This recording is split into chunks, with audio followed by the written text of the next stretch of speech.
ये जो है ये हमें पढ़ना है ना। बेसिकली ज़्यादा इंटेंस नहीं है, ये हम पहले भी देख चुके हैं, तो इसके कुछ की पॉइंट्स हम देखेंगे।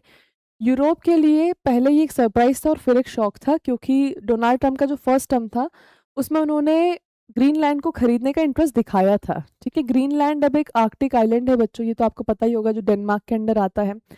डोनाल्ड ट्रंप ने जब ये व्हाइट हाउस वापस आए थे, पिछले साल का इलेक्शन हुआ था ना, तभी इन्होंने कह दिया था कि ग्रीनलैंड हमें चाहिए, है ना। आते से ही इनका ये ग्रीनलैंड पे फोकस था।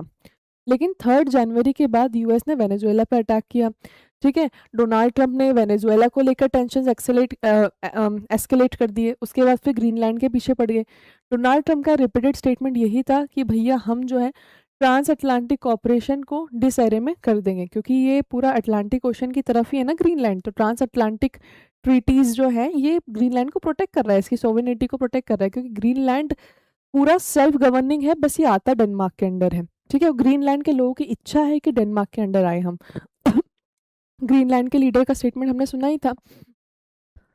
सॉरी। इसी के साथ हम देखते हैं कि टेंशन्स जो हैं बहुत ज़्यादा पीक पे हो गए हैं, स्पेशली जनवरी 17 के बाद से, क्योंकि डोनाल्ड ट्रंप ने जो है यहाँ 10% का टैरिफ लगा दिया यूरोपियन देशों पे, है ना, नेटो की कंट्रीज पे। ठीक है, वो क्यों? क्योंकि वो ग्रीनलैंड का समर्थन कर रहे हैं, और ग्रीनलैंड का समर्थन करके बोल रहे हैं कि यार रहने दो उनको, क्यों आपको छीनना है। ग्रीनलैंड को ऑलरेडी डेनमार्क कंट्रोल कर रहा है, डेनमार्क नेटो वाला है, तो हमारी अलाई का ही एक मित्र कंट्रोल कर रहा है ना उसे, तो आप अपने ही अलाई से क्यों छीनना चाहते हैं इसको। ठीक है, वो भी तब जब वहाँ के लोगों को भी डेनमार्क का ही रूल चाहिए। तो यहाँ पे देखिए, जिन कंट्रीज पे अमेरिका ने 10% टैरिफ लगाया, वो countries Denmark, Germany, France, UK, है ना, इनको मिला के 4 और कंट्रीज थी, और ये नेटो कंट्रीज, यूरोपियन कंट्रीज हैं। ठीक है, जो कि अलाई है अमेरिका की, अलाई यानी कि दोस्त। ठीक है, इसी के साथ अब अंदर से ही थ्रेट आ गया, क्योंकि नाटो नाटो में ही रिफ्ट हो गया है। अब टेंशन्स तो हो रहे हैं ट्रांस अटलांटिक रिलेशंस में, और जितनी भी ये ट्रीटीज हैं जो इसको होल्ड करके रखती थी, है ना। अब लेकिन ज़्यादा टेंशन ये है कि भैया अब आगे नेटो का क्या होने वाला है, यूएसए की हरकतों को देख के अब यूरोप क्या करेगा। ठीक है, अब यहाँ पे देखिए, यहाँ पे एक और है कि भैया this can lead to world war also. ठीक है, definitely this can definitely lead to world war, और इस बार का वर्ल्ड वॉर बहुत बड़ा होगा। क्यों बड़ा होगा? पहले के वर्ल्ड वॉर में बस कुछ इनिशियल देश शामिल थे, और बाकी के जो देश शामिल हुए वो इसलिए हुए क्योंकि उन इनिशियल देशों की कॉलोनीज थे वो देश, for example India. India was not directly involve in world war as per se, लेकिन इंडिया का इन्वॉल्वमेंट हुआ था एज अ ब्रिटिश कॉलोनी। तो हम इंडिया देश की तरफ से नहीं लड़ रहे थे, हम ब्रिटिश कॉलोनी के, मतलब डायरेक्ट इन्वॉल्वमेंट बहुत कम देशों का था। बाकी जो जिन देशों को उन्होंने कॉलोनी बना रखा था उनकी आर्मीज को भेजते गए वर्ल्ड वॉर में।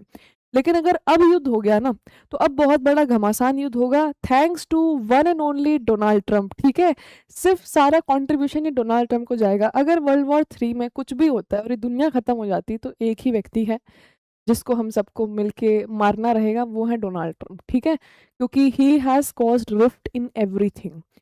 जितने भी स्टेबल कंट्रीज थे उनको अनस्टेबल कर दिया, जहां बढ़िया सिचुएशंस चल रही थी वो खराब कर दी, क्लाइमेट खराब कर दिया, कोप में आई नहीं, G20 में आई नहीं, इन्वायरमेंट रेगुलेशंस पूरे के पूरे वायलेट कर दिए, साथ ही साथ इंटरनेशनल लॉज को फॉलो नहीं कर रहे, दूसरे देश की सोवरेनिटी को फॉलो नहीं कर रहे, सिर्फ अपना अपना फायदा, दूसरे देश को खरीदने की बातें कर रहे हैं। ठीक है, so all of these things are going on.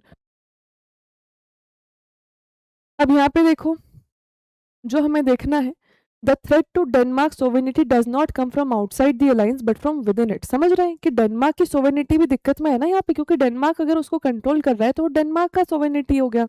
तो अगर आप ही का दोस्त आपसे आपकी चीज छीन रहा है तो ये तो गलत है ना।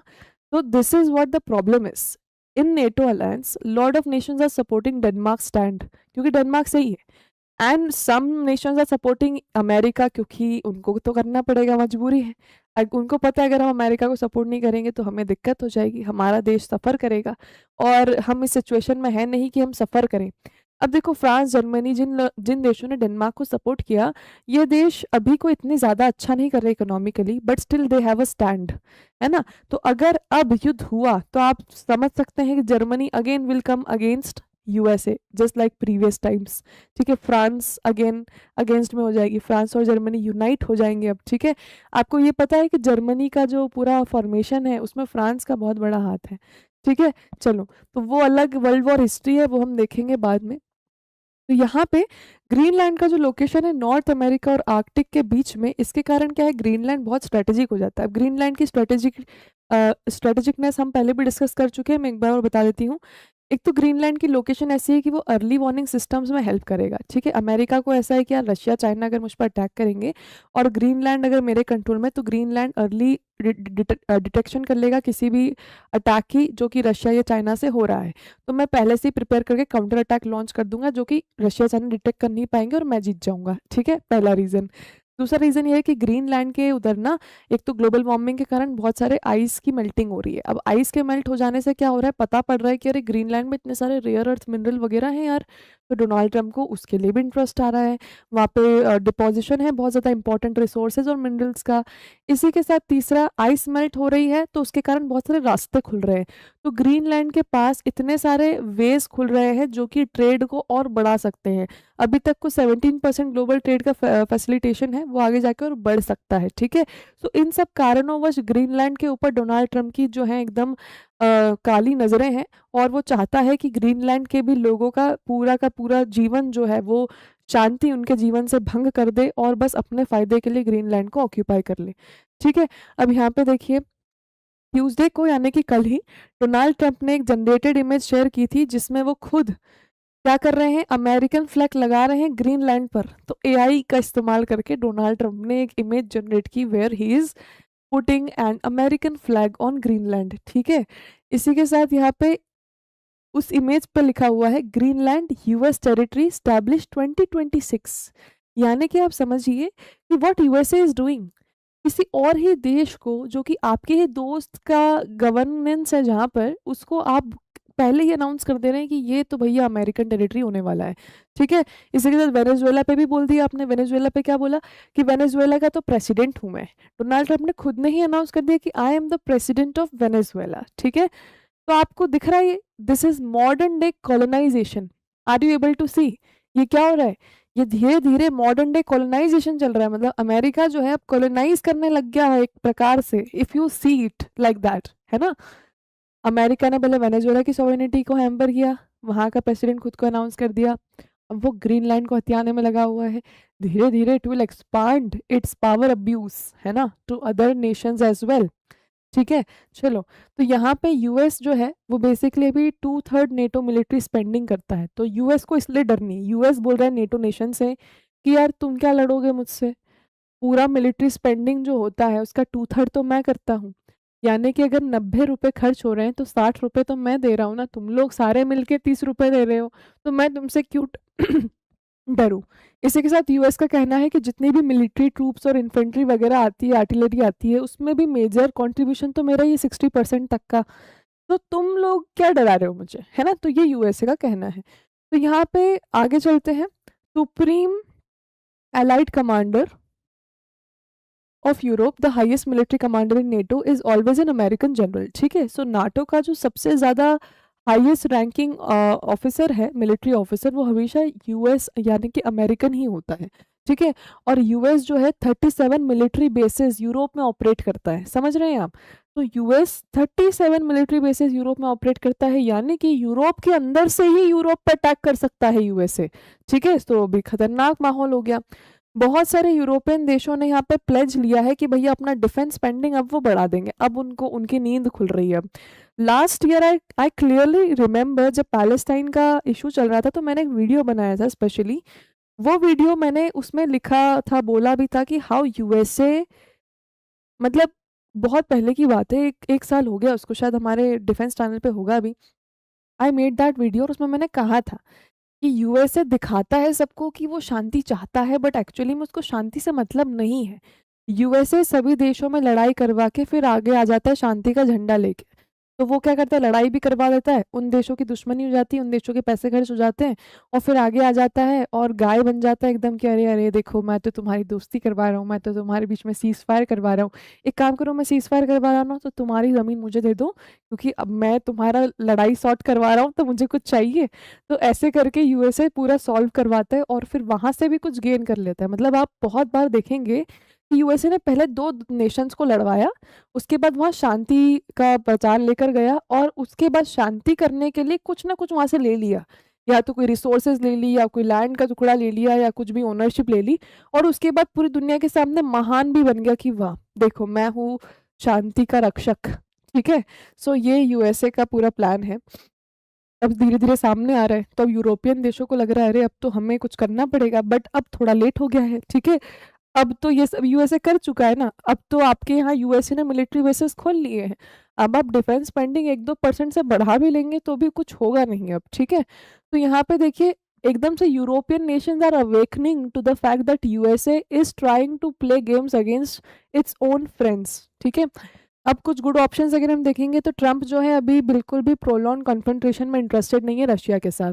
इसी के साथ उसका जो इमीडिएट स्ट्रैटेजिक फोकस है उसकी नेशनल सिक्योरिटी स्ट्रैटेजी के हिसाब से वो वेस्टर्न हेमिस्फीयर में है। और ट्रम्प का फोकस है चाइना। ठीक है, ट्रम्प का फोकस है China not Russia.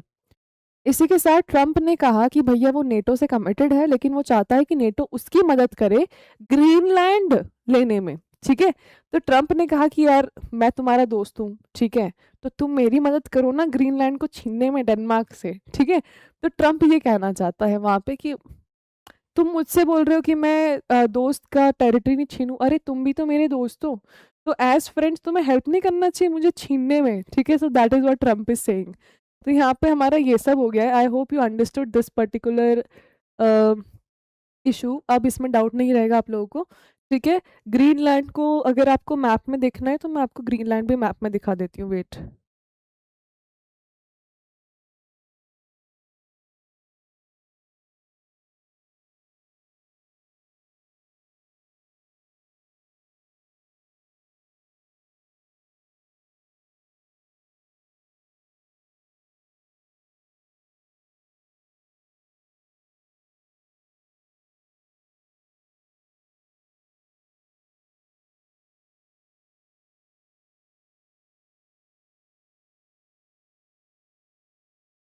Yes, so this is Greenland, have a look, तो यू कैन सी, है ना, यहाँ पे नॉर्थ अमेरिका आपको दिख रहा होगा। ठीक है, ये आपका पूरा आर्कटिक एरिया आ गया, है ना, यहाँ पे आपको ग्रीनलैंड दिख रहा है। तो दिस इज ग्रीनलैंड। ये दिख रहा है बड़ा, लेकिन इतना बड़ा साइज में नहीं है। ये इतना बड़ा इसलिए दिख रहा है बिकॉज वो मैपिंग ऐसा ही होता है, मैप को पूरा एलोंगेट करने के चक्कर में कुछ छोटे नेशंस बड़े दिखते हैं, बड़े नेशंस छोटे दिखते हैं। तो Greenland is actually not that vast, but हाँ अच्छा खासा इसका प्रेजेंस है। ओके, चलो moving towards the next news. अब यहाँ पे देखिए बच्चों, पैक्स सिलिका। पैक्स सिलिका क्या है? तो पैक्स सिलिका मैं आपको बता दूं कि एक इनिशिएटिव है जियोपॉलिटिकल जो कि यूएसए ने शुरू किया है for AI semiconductors and all of this. ठीक है, तो पैक्स सिलिका जो है एक नया जियोपॉलिटिकल टेक्नोलॉजिकल इनिशिएटिव है जिसको यूएसए ने शुरू किया है ताकि वो जितना भी हमारा अपडेटिंग टेक्नोलॉजी है और जितना भी टेक्नोलॉजिकल एडवांसमेंट के रॉ मटेरियल्स या यूटिलिटीज है उस पर कंट्रोल आजमा सके, क्योंकि अभी ज़्यादा कंट्रोल चाइना का है उस पर। And as we have seen in the previous article that USA is not against Russia right now. USA का बिल्कुल भी फोकस रशिया पे नहीं है, चाइना पे है। ठीक है, चाइना का जो अभी ग्रोइंग पावर है वो क्यों है? क्योंकि चाइना के पास सेमीकंडक्टर सिलिकॉन चिप्स हैं, चाइना के पास एआई और टेक्नोलॉजी इमर्जन है, चाइना के पास क्रिटिकल मिनरल्स और रेयर अर्थ सप्लाई है, चाइना के पास डिजिटल इंफ्रास्ट्रक्चर और सप्लाई चेन है। ये सब चाइना के पास है, यूएसए के पास नहीं है अभी। ठीक है, सो इसलिए यूएसए ने चाइना को निशाना बना रखा है। अब क्योंकि चाइना का ये पास सब कुछ है तो चाइना डरता नहीं है यूएसए से, है ना, और ग्लोबल मोनोपोली अभी चाइना के पास हो रखी है इन सब चीज़ों को लेके। तो यूएसए ने इसलिए पैक्स सिलिका बनाया, पिछले साल का ही इस फाइनलाइजेशन हुआ है सारा। तो इसके अंतर्गत यूएसए चाह रहा है कि अब वो semiconductor, artificial intelligence, critical mineral, rare earth element, digital infrastructure, इन सब पर काम करे और इन सबको बढ़ाए। ठीक है, अब यहाँ पे ये जो पैक्स सिलिका है ना, तो पैक्स एक लैटिन शब्द है। पैक्स का मतलब होता है स्टेबिलिटी, पीसफुल टाइप। ठीक है, और सिलिका मतलब सिलिकॉन। तो बेसिकली सिलिका क्या है, ये हाईलाइट करता है semiconductor, silica chips and all. तो इसका यूएसए का इस पर्टिकुलर नेमिंग से मतलब है कि हमें एक stable rare earth mineral semiconductor supply chain चाहिए, है ना। तो ये उसने अपना उद्देश्य हाईलाइट कर दिया इसका नाम पैक्स सिलिका रख के। अभी जो टर्म है ये हिस्टोरिकल कंसेप्ट से इंस्पायर्ड है। पहले पैक्स रोमाना, पैक्स अमेरिकाना बने थे। इनका मतलब है स्टेबिलिटी, कि भैया रोम स्टेबल रहे, अमेरिका स्टेबल रहे, इसके लिए पैक्स रोमाना, पैक्स अमेरिकाना बनाए गए थे बहुत पहले, जियोपॉलिटिकली स्टेबल रखने को अपने देशों के लिए। बट अब जो है उसका यूटिलाइजेशन हो रहा है सिलिका यानी कि सिलिकॉन के लिए। है ना? तो अब पहले के जो पैक्स थे that was for geopolitical context, अब का ये जो पैक्स बना है ये supply chain, semiconductor, rare earth mineral के लिए बना है, ठीक है? अब अगर हम इसके ओरिजिन की बात करते हैं तो दिसंबर 2025 में, पिछले साल ही इसके फाइनलाइज़ेशंस की बात चल रही थी। तो यूएस ने जो पैक्स सिलिका सबमिट किया था ना, उसी के बाद में उसने सोचा कि यार एक पैक्स सिलिका का हम एक संगठन भी बना सकते हैं। तो मैंने क्या बताया कि चाइना पर बहुत ज़्यादा कंट्रोल है अभी इन सभी एलिमेंट्स का, जिसको यूएसए चाहता है अपनी जेब में, ठीक है? तो इसीलिए यूएसए कह रहा है कि यार सेमीकंडक्टर शॉर्टेज बहुत हुए कोविड-19 के टाइम पे, चाइना के पास ज़्यादा सेमीकंडक्टर सप्लाई का कंट्रोल है। अब हम जो है टेक्नोलॉजी का इस्तेमाल ज़्यादा कर रहे हैं, टेक्नोलॉजी जो है जियोपॉलिटिकल वेपन के रूप में काम में आ रही है, तो ऐसा कौन-सा वेपन है जो यूएसए के पास नहीं है? यूएसए को तो सबसे पहले हथियार चाहिए होते हैं, तो इसलिए यूएसए इसमें भी लगा हुआ है। अब इसके जो कोर ऑब्जेक्टिव है वो ये है कि यहाँ पे कोएर्सिव डिपेंडेंसीज जो हो गई हैं ग्लोबल टेक सप्लाई चेन पर, स्पेशली यूएसए की भी, तो यूएसए नहीं चाहता कि मैं डिपेंड रहूँ। दूसरा, यूएसए चाहता है कि सेमीकंडक्टर और एआई इकोसिस्टम सिक्योर रहे। तीसरा, यूएसए चाहता है कि क्रिटिकल मिनरल सप्लाई चेन जो है वो प्रोटेक्टेड रहे, और साथ ही साथ डिजिटल इंफ्रास्ट्रक्चर में ट्रस्ट बिल्ड कर सके, और डुअल यूज़ जो है टेक्नोलॉजी का वो ख़त्म कर दे, ठीक है? डुअल यूज़ में क्या होता है, मिसयूज़ होता है सिविल और मिलिट्री मिला के। अक्सर जो है सिविल टेक्नोलॉजी इस्तेमाल करके मिलिट्री एडवांसमेंट्स कर लिए जाते हैं, है ना? तो इसलिए डुअल यूज़ हमेशा हार्मफुल ही देखा गया है। अब यहाँ पे बात की जाए पैक्स सिलिका और इंडिया की, तो आपको पता है कि पैक्स सिलिका ज्वाइन करने के लिए यूएसए ने इंडिया को इनविटेशन भी भेज दिया कि भैया आ जाओ, बिल्कुल ज्वाइन करो। इंडिया के लिए पैक्स सिलिका बढ़िया रास्ता है एक प्रकार से, वो इसलिए क्योंकि क्या है, चाइना, डेफिनेटली चाइना की मोनोपोली तो हो रखी है, एंड देयर इज़ नो वे कि हम चाइना से इतना ज़्यादा ट्रेड एडवांसमेंट्स कर सकें कि चाइना से सारी चीज़ें हम लें, क्योंकि फिर चाइना पे हमारी डिपेंडेंसी बहुत ज़्यादा हो जाएगी, that we do not want right now. क्योंकि हम ये सीख चुके हैं इतने सारे हादसों के बाद कि भैया किसी पे भी डिपेंड होना मतलब दुख को न्योता देना है, ये हमको समझ में आ गया। तो हम अभी कोशिश कर रहे हैं कि खुद के ऊपर काम करें, खुद का कुछ बनाएँ। तो ऐसे में अगर पैक्सिलिका का इनवाइट आ रहा है तो ये हमारे लिए इसलिए अच्छा है क्योंकि हमें ग्लोबल सप्लाई चेन मैनेजमेंट से जो है एक एक्सपोज़र मिल जाएगा। हमें एआई और टेक्नोलॉजिकल एडवांसमेंट से एक्सपोज़र मिल जाएगा। हमें समझ में आ जाएगा कि where we are standing in all of these things, ठीक है? तो एक चाइना से अलग हट के एक पर्सपेक्टिव हमें मिलेगा यहाँ पे। तो इसके अंतर्गत जो है आपको कोऑपरेशन देखने को मिलेगा लाइक माइंडेड कंट्रीज़ का, जिसमें US, Japan, European union, Australia ये सब शामिल हैं, और उसने इंडिया को भी इनवाइट किया हुआ है, ठीक है? इसी के साथ हम इसमें फोकस रहेगा एडवांस चिप मैन्युफैक्चरिंग में, तो इंडिया भी सीखेगा कि चिप मैन्युफैक्चरिंग कैसे करते हैं, एआई गवर्नेंस को कैसे रेगुलेट करना है, इसी के साथ कंट्रोल्स को सेंसिटिव टेक पे कैसे एक्सपोर्ट करते हैं, ये सब चीज़ों की बात की जाएगी। अब ये एक मिलिट्री अलायंस नहीं है, ये एक टेक अलायंस है। जैसे नेटो मिलिट्री अलायंस है, कोप हमारा इन्वायरमेंटल अलायंस है, वैसे ही ये जो है ये आपका टेक्निकल अलायंस है। सिर्फ टेक्निकल एडवांसमेंट्स के ऊपर बात की जाएगी इस अलायंस में। टैक्स सिलिका इंडिया के लिए क्यों इंपॉर्टेंट है, इसको ध्यान से देखो। हमें पब्लिक इंफ्रास्ट्रक्चर में इंक्रीमेंट देखने को मिलेगा। ऑलरेडी हमारा आधार यूपीआई सिस्टम बहुत अच्छे से काम कर रहा है, हम इसको और बेहतर बना सकते हैं, ठीक है? साथ ही साथ हमारा एआई मार्केट बहुत बढ़ रहा है, हमारे यहाँ लोगों में बहुत ज़्यादा दिमाग है, बहुत ह्यूमन रिसोर्स है हमारे पास, हम उसको और अच्छा स्किल्ड कर सकते हैं। इसी के साथ सेमीकंडक्टर इनिशिएटिव ऑलरेडी इंडिया चला रहा है, जैसे India semiconductor mission, AI mission, all of that. इसी के साथ स्ट्रैटेजिक ऑटोनॉमी मिल जाएगी हमें, ठीक है? अभी क्या है, मल्टी अलाइन पॉलिसी चल रही है पैक्स में, तो हमें भी वहाँ कुछ ना कुछ हमारा ऑटोनॉमी देखने को मिलेगा, क्योंकि एट प्रेजेंट इंडिया के पास ग्लोबल सप्लाई चेन में तो कुछ ऐसा खास प्रेजेंस है नहीं, but after being a part of this we might get a good presence in the global supply chain regarding semiconductor, ठीक है? लेकिन इसके साथ साथ इंडिया को ये ज़रूर मेक श्योर करना पड़ेगा कि वो चाइना के साथ रिलेशन बैलेंस कर ले, और इसी के साथ अपने आत्मनिर्भर गोल्स को ना भूले। ऐसा ना हो कि हम पैक्सिलिका में जाके ये भूल जाए कि हमें खुद के ऊपर काम करना है ना? क्योंकि चाइना की डिपेंडेंसी हटाने के लिए यूएस अलायंस की डिपेंडेंसी, लेकिन अभी भी डिपेंडेंट तो है ना?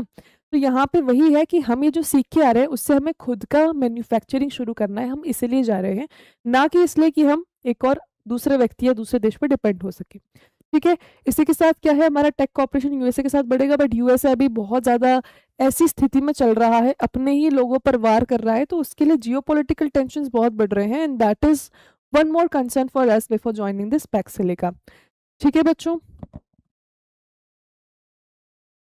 अब अगर हम यहाँ पे बात करते हैं इसकी लॉन्च डेट थी 12 दिसंबर 2025 की। इसका जो इनॉग्रल पैक्स सिलिका समिट था वो हुआ था वॉशिंगटन डीसी में। इसी के साथ इस समिट के जब अंत हुआ था इस समिट का, तो पैक्स सिलिका डिक्लेरेशन पर बहुत सारे देशों ने पार्टिसिपेटिंग साइन की थी एज पार्टिसिपेटिंग कंट्रीज। ठीक है, तो हमें यहाँ देखना है कि सिग्नेटरीज कौन कौन से थे। तो USA, Japan, south Korea, Singapore, Netherlands, UK, Israel, Australia और यूएई। ठीक है, ये सारे हमारे सिग्नेटरीज हमने देखे जिन्होंने पैक्स सिलिका पर दिसंबर 2025 डिक्लेरेशन में साइन कर दिया था। इंडिया को अभी आमंत्रण आया है, बट इंडिया ने अभी तक फाइनलाइजेशन यहाँ पर कुछ नहीं किया। ठीक है, ये नेशंस हैं जो कि मोस्ट फ्रीक्वेंटली लिस्ट किए जाते हैं एज को सिग्नेटरीज। ठीक है, इसी के साथ अगर हम बात करते हैं ताइवान की, यूरोपियन यूनियन की, कनाडा की, तो ऐसे बहुत सारे देश हैं जिन्होंने साइन नहीं किया बट वो वहाँ पे एज ऑब्जर्वर्स मौजूद थे। ठीक है, so they are also thinking about just like India is thinking. Okay, so this particular topic pax silica is completed and covered. Any doubt? If you have any doubt, you can ask me.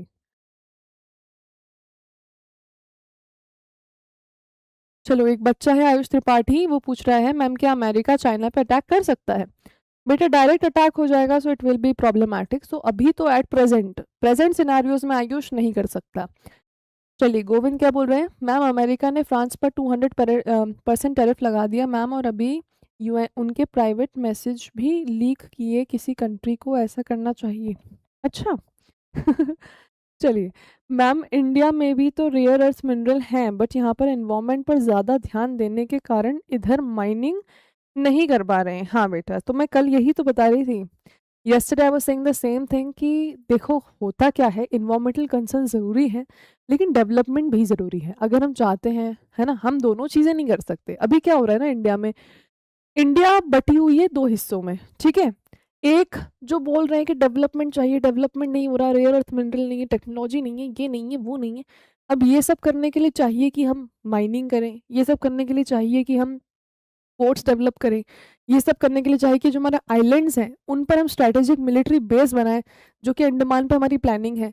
लेकिन जैसे ही ये करने जाते हैं तो फिर वो जो दूसरा हिस्सा है लोगों का वो एक्टिवेट हो जाता है कि अरे गवर्नमेंट ने ये कर दिया, यहाँ कर दिया, वो ग्रीन और ये और वो और, समझ रहे? तो यहाँ पे अभी हम इस मुद्दे में फंसे हुए हैं कि डेवलपमेंट करने के लिए भी लोग बोल रहे हैं, डेवलपमेंट करने जाओ तो ग्रीन कवर खत्म होता है, उसके लिए भी लोग बोल रहे हैं।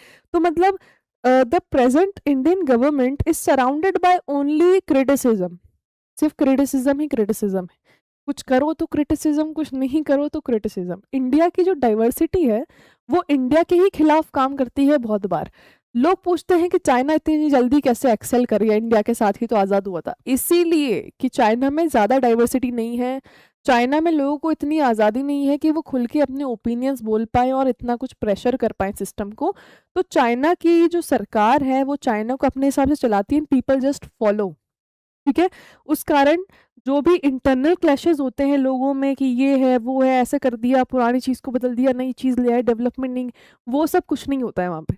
ठीक है, तो वो एक वन लाइन में चल रहा है एकदम फोकस्ड हॉर्स जैसे। और हम नहीं नहीं यार ऐसा कुछ भी नहीं, नहीं नहीं यार, हम आपस में ही एक दूसरे को समझाने में बिजी हैं, क्योंकि हमारे हर एक चीज़ में अगर कुछ अच्छे के लिए भी वो चीज़ लाते हैं तो उसमें कुछ ना कुछ बुरा किसी को दिख जाता है और फिर वो उस बुरे के ऊपर लड़ाइयाँ होती रहती हैं। जब तक वो लड़ाई चल रही है तब तक वो प्रोजेक्ट आगे नहीं चलेगा और ऐसे ही सारे प्रोजेक्ट पोस्टपोन होते जाते हैं, और इसका फ़ायदा बहुत सारे करप्ट पॉलिटिकल लीडर्स उठाते हैं और वो अपना फ़ायदा निकालते हैं इसमें से। कोई प्रोजेक्ट डिले हो रहा है, उसकी जो है पूरा का पूरा बजटिंग हो गया है और ये सब उसमें पैसे आने लग गए हैं, तो करप्ट लीडर्स तो अपनी जेबें भरेंगे ना।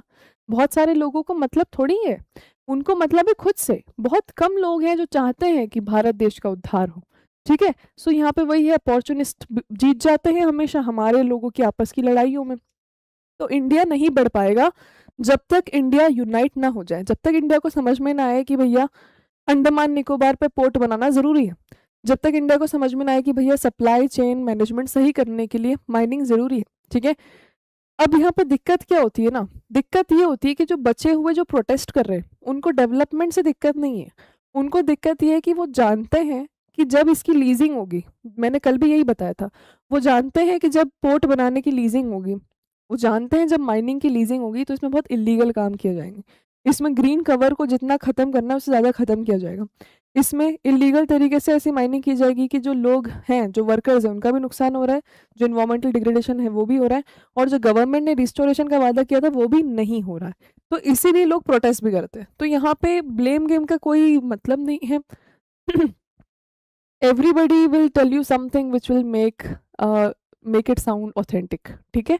लेकिन यहाँ यही है कि आपस की लड़ाइयों में भारत देश का उद्धार रुक जाता है, बस this is the problem right now, ठीक है। चलो अब आगे चलते हैं हम। इसका क्या सॉल्यूशन है? इसका सॉल्यूशन यही है बेटा कि हम सब समझें कि जो भी हो रहा है वो ज़रूरी है, ठीक है। हम ये समझें कि डेवलपमेंट, इंफ्रास्ट्रक्चर ज़रूरी है। और एक और चीज़ बच्चों, जैसे चाइना में, अमेरिका में, जर्मनी में जब डेवलपमेंट हो रहा था तब ये बहुत ज़्यादा इंफ्रास्ट्रक्चर बिल्डिंग कर रहे थे, तब क्या हो रहा था, कार्बन एमिशन हो रहे थे और होंगे। जब हम डेवलपिंग से डेवलप जाते हैं तो बहुत कार्बन एमिशंस होते हैं, ठीक है। लेकिन इंडिया क्या अलग कर रहा है पता है? इंडिया चाहता है कि वो डेवलपिंग से डेवलप जाए रिन्यूएबल एनर्जी के थ्रू, जो कि आज तक बहुत कम देशों ने किया होगा, नहीं किया। India will set an example. हम चाहते हैं कि हम रिन्यूएबल एनर्जी, न्यूक्लियर एनर्जी, इसलिए शांति भी लाया, बिना कार्बन एमिशन किए, बिना कार्बन से कार्बन गैस कंटेंट बढ़ाए इन द इन्वायरमेंट, बिना पर्यावरण का नुकसान करे हम डेवलप्ड हों। जब इंडिया कुछ अच्छा कर रहा है तो जरूरी है कि सपोर्ट करो, ठीक है। और इंडिया गलत कर रहा है तो आवाज उठाओ। हर एक चीज पे आवाज उठाना, कोई भी छोटा सा बिल पास होता है लोग प्रोटेस्ट करने लग जाते हैं। अरे प्रोटेस्ट क्यों कर रहे हो? क्यों कर रहे हो? कुछ गलत है तो बोलो, गलत पता भी नहीं होता तो भी प्रोटेस्ट करने लग जाते हैं, ठीक है। सो यहाँ पे हमारे जो अननेसेसरी प्रोटेस्ट है ना, जो हमें ही नहीं पता हम क्यों कर रहे हैं, उसके कारण बहुत ज़्यादा चीज़ें डिले हो जाती है। हम जहाँ प्रोटेस्ट करना होता है वहाँ बोलते नहीं है, जहाँ नहीं करना होता वहाँ चले जाते हैं एकदम प्लेकार्ड्स लेके। तो बात ये है कि ये हमें समझना होगा। गवर्नमेंट को ब्लेम कर करके कुछ नहीं होगा। ये पार्टी को ब्लेम करोगे, इसके बाद दूसरी पार्टी आएगी उसको ब्लेम करोगे, तीसरी पार्टी आएगी उसको ब्लेम करोगे, ब्लेम कर करके जीवन खत्म हो जाएगा। अगर चेंज लाना है तो हमें खुद को बदलना पड़ेगा। हमारा जो पर्सपेक्टिव है that will have to change. हमें इंडिया के कॉन्टेक्स्ट में सोचना पड़ेगा, ना कि पॉलिटिकल पार्टीज के कॉन्टेक्स्ट में। हमें ये देखना पड़ेगा कि अगर ये गवर्नमेंट सत्ता में है और इसने अगर ये बिल पास किया है तो इससे भारत का उद्धार हो रहा है कि नहीं। बहुत सारे लोग किसी भी बिल का बस ब्लाइंड अपोजिशन इसलिए कर देते हैं क्योंकि वो उस पार्टी ने निकाला है जिसको सपोर्ट नहीं कर रहे हैं, जो कि गलत है, ठीक है। अगर कल को दूसरी पार्टी भी कुछ अच्छा बिल निकालेगी तो आप सपोर्ट करिए ना। आप पार्टी लॉयल क्यों हैं? आप नेशनल मतलब देश से लॉयल्टी लाइए, ठीक है। तो ऐसे में क्या होता है, फिर आपका ये जो अननेसेसरी प्रोटेस्ट है वो खत्म होगा। दूसरा, आप प्रोटेस्ट तब करेंगे जब सच में भी कुछ एंटी इंडिया चीज निकली हो, ठीक है। ये ऐसी चीज निकली हो जो सही में भी भारत को नुकसान दे रहा हो, है ना। तब आप प्रोटेस्ट करेंगे, तब सुना भी जाएगा और हो सकता है उस पर रिफॉर्म आए। तो this is what I feel, in my opinion, is the reform that हमें ही लाना पड़ेगा, ठीक है। पार्टी लॉयल्टी छोड़ो। बहुत सारे लोग इसी में बटे हुए हैं। कांग्रेस ने कुछ अच्छा कर दिया बट हम बीजेपी सपोर्टर है तो हम तो उसका अपोज करेंगे। बीजेपी ने कुछ अच्छा कर दिया बट हम तो कांग्रेस सपोर्टर है तो हम तो बीजेपी का अपोज। अरे इस चक्कर में देश का नुकसान हो रहा है। आप ये सोचो कि जो भी चीजों से देश का भला हो रहा है, irrespective of the political party, start supporting it, ठीक है। whatever is benefiting your nation, accept it. Do not oppose it just because it is done by a political party which is not your favorite, okay.